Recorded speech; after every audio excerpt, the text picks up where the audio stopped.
MDH की हल्दी मिर्ची धनिया करे कमाल। ये रंग दे, ये खुशबू दे, ये तीखा, ये कम पड़े। क्या निराला MDH मसाला।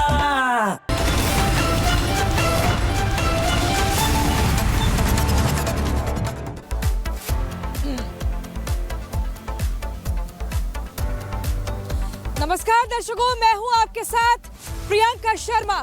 पूछता है भारत ग्राउंड जीरो से कि क्या देश में महमूद मदनी अब जिहाद की नई पाठशाला बनाने की तैयारी कर रहे हैं? दर्शकों, ये बड़ा सवाल है आज के शो में, जो हम लगातार पूछना चाहते हैं कि क्या भारत देश में रह रहे मौलानाओं को इन आतंकियों के जिहाद का असली मतलब नहीं पता है या जानबूझकर अनजान बन रहे? आखिर मंसूबे क्या हैं? ये समझना दर्शकों बहुत जरूरी है। आखिर ये महमूद मदनी ने जो जिहाद की पाठशाला को लेकर बयान दिया है, क्या वो अपनी कौम के साथ कोई एक प्रयोग कर रहे हैं? कुछ एक बड़ी साजिश की तैयारी है? क्या आने वाली पीढ़ी को गलत तरीके से उसकी जो खेती है उसको सींचने का प्रयास किया जा रहा है? लगातार दर्शकों जगह जगह प्रदर्शन है, नाराजगी जताई जा रही है कि महमूद मदनी के अंदर चल क्या रहा है, ये भड़काने वाली बात क्यों कर रहे हैं, ये देश को बांटने का इरादा कहां से लाए हैं? दर्शकों, ये तस्वीरें आप देखिए, आपके टीवी स्क्रीन पर चल रही है। आज जैसे एक बड़ी खबर को हम बताने जा रहे हैं कि मौलाना महमूद मदनी बार बार जिहाद का पाठ पढ़ाने की बात क्यों कर रहे हैं। इस पाठ्यक्रम पर ये जो इनकी सोच में आ गया है कि सभी स्कूलों में जिहाद का पाठ्यक्रम होना चाहिए, इस सोच पर लगाम कब लगेगा? दर्शकों, ये पूछता है भारत ग्राउंड जीरो से, ये बड़ा सवाल है। और इसी सवाल के साथ आज हम आपको कुछ तस्वीरें भी दिखाएंगे। आपको ये बताएंगे कि जब जब महमूद मदनी ने बयान दिया है तब घमासान मचा है। लेकिन दर्शकों, आज की जो दूसरी बड़ी खबर है उस पर जरा गौर दीजिए। ये आतंक का अड्डा, सोचिए, यहाँ से कुछ ही दूरी पर, मैं दिल्ली में हूँ, सेंट्रल दिल्ली में, फरीदाबाद जाएंगे, वहीं पर आतंक का अड्डा वो अल-फलाह यूनिवर्सिटी, जहां पर क्या हो रहा है, आतंक के मरने के बाद जो आतंकी मर रहे हैं, जिनकी मौत हो गई है, उस पर शोक जताया जा रहा है। ये दुखी हो गए हैं, वहां पर एकदम दुखी, एकदम मातम का माहौल है। देश की स्वास्थ्य सेवाओं पर सेंध लगाई जा रही है, उसका कोई गम नहीं है, लेकिन आतंकी मर गए, इसको लेकर वहां पर एकदम मैयत का माहौल बना हुआ है। दर्शकों, आज हम आपको बताएंगे कि कैसे कैसे एक और बड़ा चौंकाने वाला खुलासा हुआ है जो लाल किले की पार्किंग में ब्लास्ट होता है। लेकिन आज की तीसरी बड़ी खबर आप देखिए, ये तीसरी बड़ी खबर, ये सबसे बड़ी खबर है जो अगले 2-4 दिन तो घमासान मचाने वाली है। 4 और 5 दिसंबर की तारीख दर्शकों बहुत ही महत्वपूर्ण है। ये वो तारीख है जब रूस के राष्ट्रपति व्लादिमीर पुतिन भारत दौरे पर रहेंगे। ये राजकीय दौरा है, ये कई मायनों में खास है, क्योंकि भारत और रूस की दोस्ती आज की नहीं है, ये 70 साल पुरानी दोस्ती है। 1971 में आपको याद होगा जब पाकिस्तान और भारत की लड़ाई हुई थी, तब रूस ने भारत का साथ दिया था। और आज भी रूस और भारत की दोस्ती इतनी मजबूत है कि वहां पे हथियारों का जो जखीरा है उसको भी खरीदा जाता है। इसके अलावा आधुनिक शक्ति को हमें कैसे बढ़ाना है, वो सब कुछ होता है। और ट्रंप को एक बड़ा झटका राजधानी दिल्ली से लगने वाला है। वो ट्रंप जो बता रहा था, जो ये बताने की कोशिश कर रहे थे कि आखिर टैरिफ क्या होता है, लेकिन दिल्ली में अब दिल्ली से जो झटका लगेगा उसकी तैयारियां जोरों शोरों पर है। लेकिन दर्शकों, अब दोबारा से हम अपनी पहली बड़ी खबर पे जाते हैं। ये तीनों खबरें विस्तार से आज मैं आपको बताऊंगी, लेकिन सबसे पहले बड़ी खबर, उस पर जरा नजर डालिए। दर्शकों, आपको बता दूं मैं, ये मौलाना महमूद मदनी जो हैं, ये क्या कर रहे हैं, ये एक संगठन के अध्यक्ष भी हैं, और उस संगठन के अध्यक्ष होने के बाद अब ये जिहाद की पाठशाला चला रहे हैं। इनका सीधे तौर पर ये कहना है कि अब जो नौजवान, जो युवा, जो बच्चे स्कूल में हैं, छोटे छोटे बच्चे जो स्कूल में जा रहे हैं, उनके स्कूल में, उनके पाठ्यक्रम में, उस पाठशाला में जिहाद का पाठ अनिवार्य कर दिया जाए। अब सोचिए, ये कितनी बड़ी बात है। क्या ये पता नहीं है महमूद मदनी को कि जिहाद का मतलब क्या होता है? ये आतंकियों के जिहाद की मानसिकता को क्यों भारत देश में फैलाने का प्रयास कर रहे हैं? ये भारत में इनके नापाक मंसूबे पूरे नहीं हो पाएंगे। लगातार बार बार बरगलाने वाली बात कर रहे हैं। और आपको याद होगा, महमूद मदनी ने जब बयान दिया है तब घमासान मचा है। आपको मैं याद दिला देती हूँ क्या कुछ कहा था। जरा ग्राफिक्स चलाइए। ग्राफिक्स के जरिए हम आपको बताते हैं।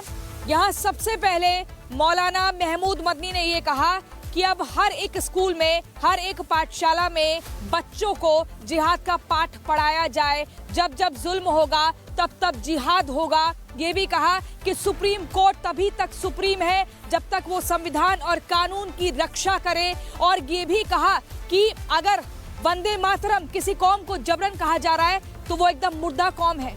ये मुर्दा कौम महमूद मदनी, मौलाना महमूद मदनी आखिर अपनी कौम को क्यों कोस रहे हैं, क्यों भड़काने का प्रयास कर रहे हैं? आखिर कौन सी मानसिकता उनके दिमाग में ठूसने का प्रयास कर रहे हैं? ये जिहादी मानसिकता, ये अपनी कौम के साथ जो प्रयोग कर रहे हैं, ये देश को बांटने का जो प्रयास कर रहे हैं, इसकी भारी कीमत महमूद मदनी को चुकानी पड़ सकती है। क्योंकि ये भारत है, ये हिंदुस्तान है, ये संविधान पर चलता है, ये कानून पर चलता है, जिहादी सोच पर नहीं चलेगा। ये समझना होगा। और इसी पर दर्शकों मैं आपको एक रिपोर्ट दिखाती हूँ।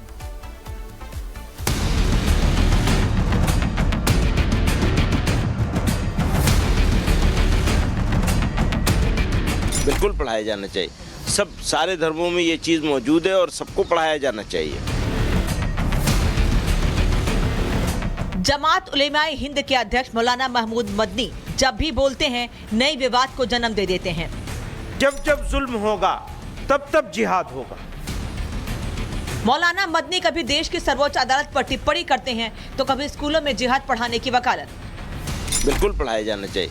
सब सारे धर्मों में ये चीज़ मौजूद है और सबको पढ़ाया जाना चाहिए। मौलाना मदनी जब भी अपना मुंह खोलते हैं तो वो भारत के स्वतंत्रता संग्राम की भावनाओं से भरे राष्ट्रीय गीत वंदे मातरम को भी नहीं बख्शते। कि मुश्किलात जिंदगी की अलामत है। मुर्दा कौमें मुश्किलात में मुब्तला नहीं होती, वो तो सरेंडर कर देती है। वो कहेंगे वंदे मातरम पढ़ो तो पढ़ना शुरू कर दे। ये विवादित बयान ही मौलाना मदनी की पहचान है। इन बयानों से ही मौलाना मदनी को कौम की राजनीति करने में माइलेज मिलता है और ये बयान ही मौलाना मदनी को रहनुमाओं की संगोष्ठी में सर्वोच्च सम्मान दिलाते हैं। तो क्या यही कारण है कि मौलाना महमूद मदनी स्कूलों में जिहाद की पाठशाला चलाने का ख्वाब पाले बैठे हैं? मुल्क के लिए ज़रूरी है। मुल्क के लोगों को मालूम होना चाहिए कि जिहाद क्या होता है, कितनी तरह का होता है, किन हालात में होता है, कब किया जा सकता है, कौन कर सकते हैं। बिल्कुल पढ़ाया जाना चाहिए। सब सारे धर्मों में ये चीज़ मौजूद है और सबको पढ़ाया जाना चाहिए। लेकिन सवाल है कि स्कूलों में जिहाद पढ़ाने की वकालत करने वाले मौलाना मदनी क्या देश में नफरत का नया बीज बो रहे हैं? क्या मौलाना मदनी देश में जिहाद के पाठ्यक्रम वाली यूनिवर्सिटी खोलना चाहते हैं? और सबसे बड़ा सवाल तो ये है कि क्या मौलाना मदनी जिहाद के नाम पर देश के मुस्लिमों का ब्रेन वॉश कर रहे हैं? रिपब्लिक भारत ने जब मौलाना मदनी से इन सवालों का जवाब मांगा तो मदनी ने चुप्पी साध ली। मदनी सवालों से मुंह छिपाकर भागते नजर आए। सर आप कह रहे हैं सर स्कूलों में जो है जिहाद पढ़ाना चाहिए। सर आप कह रहे हैं सर स्कूलों में जिहाद पढ़ाना चाहिए। सर आपसे स्टेटमेंट सर आपकी जो भी राय है उसकी बात करना चाह रहे हैं सर आपकी जो राय है आप कह रहे हैं सर स्कूलों में एक सेकेंड बीजेपी मौलाना मदनी के स्कूलों में जिहाद वाले बयान का विरोध कर रही है तो कांग्रेस जिहाद का मतलब समझाने की कोशिश। कुल मिलाकर कांग्रेस का सुर भी मदनी के सरगम से मैच कर रहा है। जिहाद नफरत का लफ्ज नहीं है। जिहाद देश के लिए होता है। जो भी यहाँ रह रहा है उस देश के लिए जिहाद होता है। जिहाद नफरत का लफ्ज नहीं है। जिहाद को समझिए। आप बिना वजह जिहाद को ऐसा कर देते हो जैसे जिहाद देश के लिए होता है, देश के खिलाफ नहीं होता है। लेकिन गिरिराज उस पर निशाना साध रहे हैं। छोड़िए, इनको पता ही नहीं है तो कैसे निशाना साधे ना साधे। मौलाना मदनी को किसी इस्लामिक कंट्री में जाके एक अच्छे स्पीकर के रूप में उनको भेज दिया जाए। भारत में ऐसे लोगों की जरूरत नहीं है। ये विभेद पैदा करते हैं, हिंदुओं को गाली देने का काम करते हैं और जिहाद का यहाँ कोई जगह नहीं है। कहने को तो जिस जमीयत उलेमा हिंद के अध्यक्ष मौलाना महमूद मदनी हैं, उस जमीयत का काम धार्मिक, सामाजिक, राजनीतिक क्षेत्र में मुसलमानों का मार्गदर्शन करना है। लेकिन सवाल यह है कि जिस संगठन का अध्यक्ष ही जिहाद का समर्थक हो वो क्या मार्गदर्शन करेगा? क्योंकि आतंकियों ने जिहाद के नाम पर आम नागरिकों की हत्या की है, आत्मघाती हमले किए हैं, मंदिरों को निशाना बनाया है, शिक्षा संस्थानों पर हमला किया है, पहलगाम नरसंहार मुंबई हमला और अमेरिका में ट्विन टावर पर अटैक आतंकियों के जिहाद के सबसे बड़े उदाहरण हैं। मुसलमानों की जिंदगी हमारे प्यारे वतन में ही तंग कर दी गई है, जिसकी वजह से माननीय स्पीकर साहिबा, वो लोग जिनके पुरखों ने आजादी की लड़ाई लड़ी थी, मौलाना अरशद मदनी, वो कह रहे हैं कि जुल्म और नाइंसाफी के खिलाफ लड़ना शायद हमें दोबारा लड़ना पड़ेगा और जिहाद करना पड़ेगा। मैं आज कांग्रेस पार्टी से पूछना चाहता हूं, ये वही मदनी जी हैं जिन्होंने वंदे मातरम के खिलाफ आवाज उठाई, ये वही मदनी जी है जिन्होंने कहा सुप्रीम कोर्ट का ऐसा कोई गुण नहीं जो वो अपने आप को सुप्रीम कहे, सुप्रीम कोर्ट सुप्रीम नहीं है। उसके बावजूद आप देखिए, ये पीछे जरूर कांग्रेस पार्टी चिल्ला रही होगी, ये कांग्रेस पार्टी टीएमसी ये जो तख्ती पकड़कर घूम रहे हैं, आप इनसे पूछिए कि इनकी लंका में हनुमान जी ही आग लगाएंगे। तो क्यों न माना जाए कि मौलाना मदनी का बयान पाकिस्तानी आतंकियों के जिहाद का समर्थन नहीं है? क्यों न माना जाए कि मौलाना मदनी का बयान व्हाइट कॉलर आतंकियों का समर्थन नहीं करता है? मुसलमान है तो जिहादी है और जिहादी है तो मतलब फसादी है। तो ऐसे में मेरे लिए जिहाद को समझाना जरूरी हो गया या नहीं हो गया, ये मेरा दायित्व। मुझे आप बताइए, पब्लिक की अंडरस्टैंडिंग के लिए, और जो लोग जो इस पे कंट्रोवर्सी कर रहे हैं, जो आपने कहा उसका टेररिज्म से कोई संबंध नहीं है या उसका वायलेंस से कोई संबंध नहीं है, कोई मतलब नहीं। बयानों से साफ है कि मौलाना मदनी की जबान में कड़वाहट है और दिमाग में देश की संवैधानिक संस्थाओं के खिलाफ जहर। ऐसे में ग्राउंड जीरो से पूछता है भारत कि मौलाना मदनी खुद बोलते हैं या फिर मदनी के बयानों का प्रायोजक भी जिहादी आतंकियों का प्रायोजक पाकिस्तान है। Bureau report, Republic Bharat.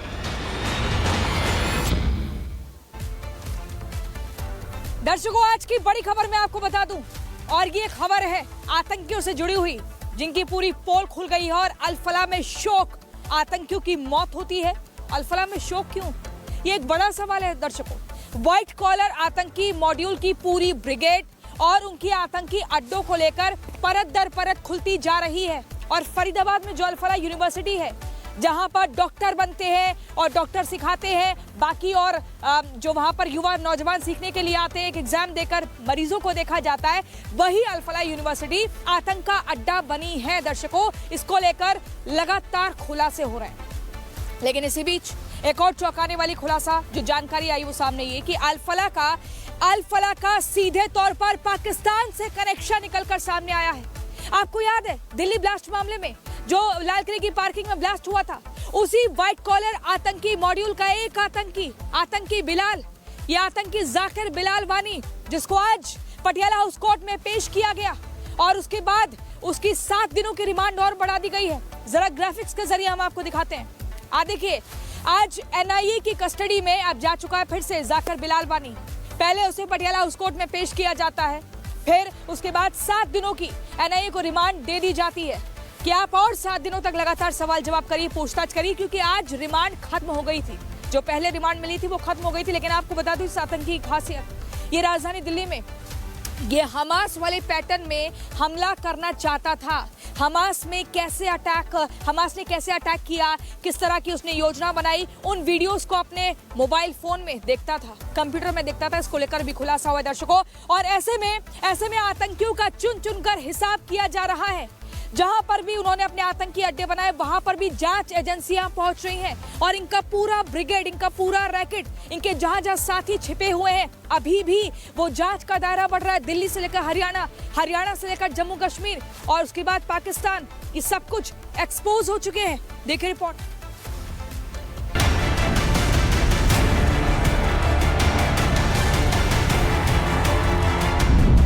लाल किले के पास हुए धमाके को लेकर फरीदाबाद की अल-फलाह यूनिवर्सिटी जांच एजेंसियों के रडार पर है और अल-फलाह का फाउंडर जवाद अहमद सिद्दीकी एनआईए के शिकंजे में। जांच पड़ताल का सिलसिला जारी है। इसी बीच अल-फलाह को लेकर रिपब्लिक भारत पर अब तक का सबसे बड़ा खुलासा हुआ है और इस खुलासे ने पूरे देश को सन्न कर दिया है। अल-फलाह में किस तरह से फर्जीवाड़ा हो रहा था, पाकिस्तानी आतंकियों के लिए किस तरह अल-फलाह का स्टाफ काम कर रहा था और कैसे दिल्ली को दहलाने वाले आतंकी के मारे जाने पर यूनिवर्सिटी में शोक मनाया गया था। आतंकी साजिश की एक एक कर सारी परतें खुल गई हैं। विस्फोटक खुलासा नंबर 1। 10 नवंबर को आतंकी डॉक्टर उमर नबी आत्मघाती बनकर लाल किले के पास I-20 कार में फट गया था।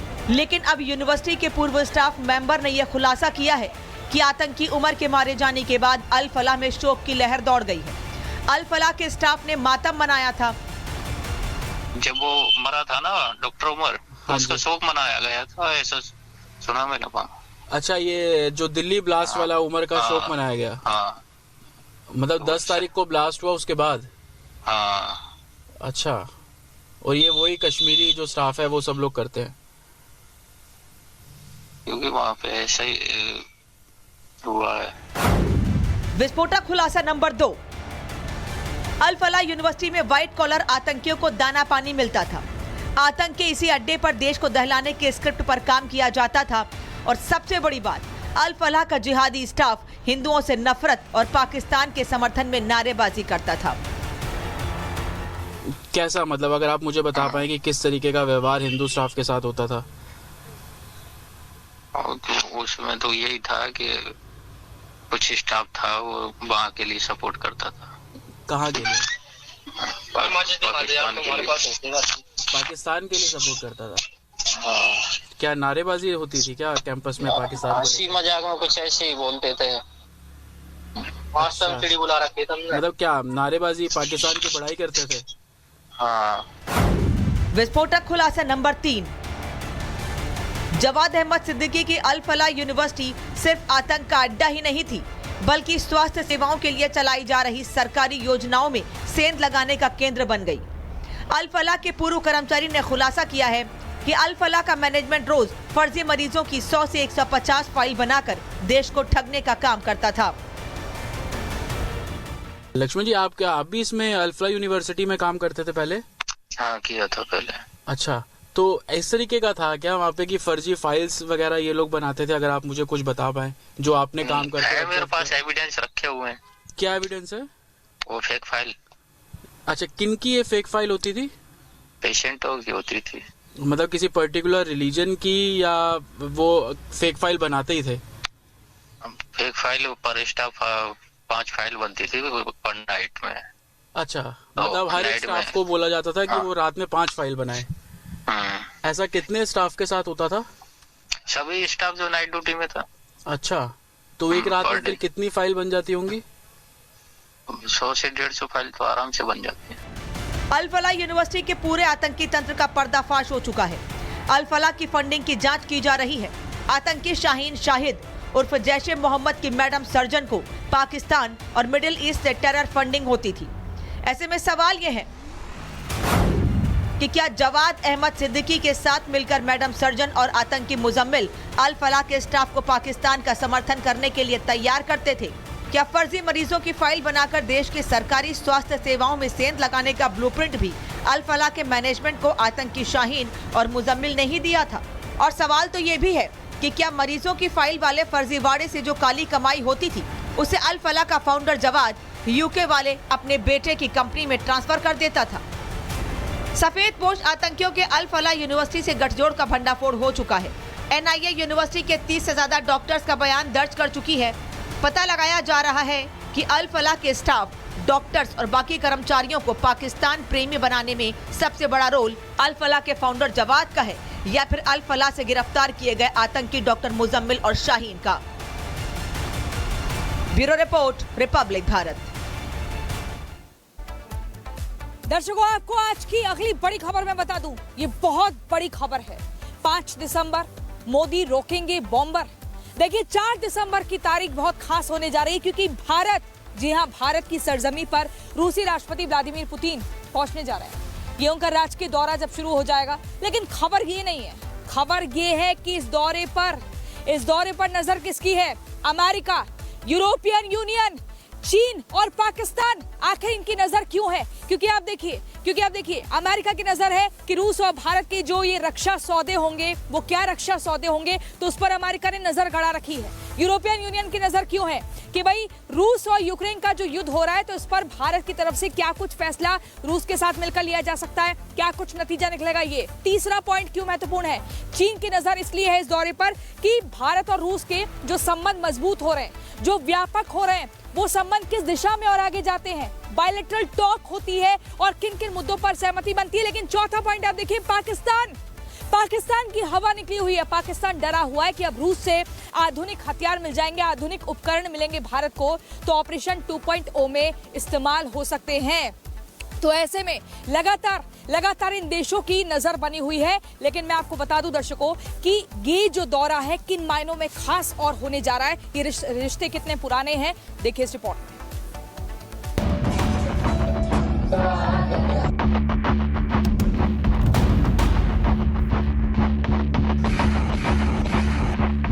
इस वक्त अगर पूरी दुनिया की नजर किसी देश पर है तो वो देश है भारत। रूस के राष्ट्रपति व्लादिमीर पुतिन कल यानी 4 दिसंबर को भारत के दौरे पर आ रही हैं।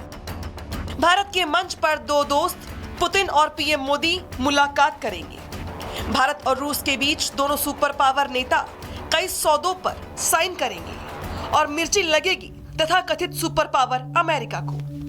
और इस मिर्ची के लगने के कई कारण हैं। सबसे पहला कारण है पुतिन मोदी शिखर सम्मेलन में S-400, Su-57 और S-500 जैसे बड़े रक्षा सौदों पर सहमति की मजबूत संभावना है। इस मुलाकात से भारत की रक्षा क्षमता और आत्मनिर्भरता को बड़ा बूस्ट मिलेगा। और दूसरा कारण है ऊर्जा, व्यापार और न्यूक्लियर सहयोग पर 10 से 15 समझौतों से सस्ता तेल, डिजिटल पेमेंट और निवेश को लेकर होने वाली संभावित डील। और इन सौदों से अमेरिकी राष्ट्रपति ट्रंप को मिलेगी सिर्फ और सिर्फ टेंशन, क्योंकि ट्रंप जानते हैं ऑपरेशन सिंदूर के दौरान रूसी S-400 मिसाइल सिस्टम ने पाकिस्तान की मिसाइलों को मिट्टी में मिला दिया था और भारत ऑपरेशन सिंदूर 2.0 की तैयारी से पीछे नहीं है। इसलिए ट्रंप नहीं चाहते कि भारत रूस से S-400 और S-500 जैसे बड़े हथियारों की नई डील करे। अमेरिका भारत द्वारा रूस से खरीदे गए कच्चे तेल पर भी लगातार आपत्ति जताता रहा है। इसको लेकर तो ट्रंप ने भारत पर 25 से 50% तक टैरिफ भी लगा दिया था। लेकिन भारत की नीतियों पर ट्रंप का आर्थिक और व्यापारिक दबाव काम नहीं कर पाया। भारत आत्मनिर्भरता के साथ तेजी से आगे बढ़ रहा है और पीएम मोदी पुतिन की मुलाकात के लिए दिल्ली में जोर शोर से तैयारियां चल रही। दर्शकों, आज पूछता है भारत ग्राउंड जीरो से इसमें फिलहाल इतना ही। लेकिन कल की तारीख बहुत खास है जो इतिहास के पन्नों में दर्ज हो जाएगी। 4 दिसंबर की तारीख है दर्शकों, और कल ही रूस के राष्ट्रपति व्लादिमीर पुतिन का राजकीय दौरा भारत में शुरू हो रहा है, जिसकी पल पल की अपडेट, एकदम सटीक जानकारी हम आप तक पहुंचाएंगे। तो आप दिन भर हर एक खबर के लिए, हर एक अपडेट के लिए बने रहिए हमारे यानी कि रिपब्लिक भारत के साथ। बहुत बहुत शुक्रिया, शुभ रात्रि, अपना बहुत ख्याल रखिए, कल होगी मुलाकात।